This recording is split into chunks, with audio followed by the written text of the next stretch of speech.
Hey everybody, just wanted to do a quick video on how easy it is to empty and replace the bag in your ShopVac. So first just remove the top by unlatching each side, and then you'll see your bag located inside of the barrel of your ShopVac.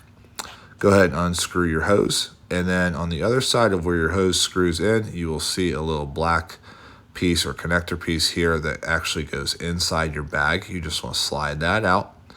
And there's the piece there, a little plastic piece. And after pulling my bag out, I'm actually going to put it back in. It's not as full as I thought it was originally, but I'll still show you the process. Make sure you order a bag that is the same size. And then this piece just goes in through the hole as a little connector here.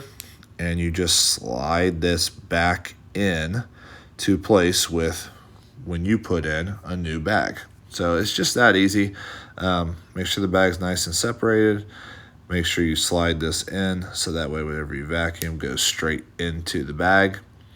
But just very, very simple. It's something that a lot of us forget about doing. But then you'll notice over time that your ShopVac isn't suctioning as well as it has in the past. Okay, so really, really important. Switch out that ShopVac bag often and make sure you're ordering the right size when you do so, or picking up the right size from your local hardware store when you do so. Then just put the top of this thing back on, snap it back into place. It's that easy. Hopefully this helps somebody out.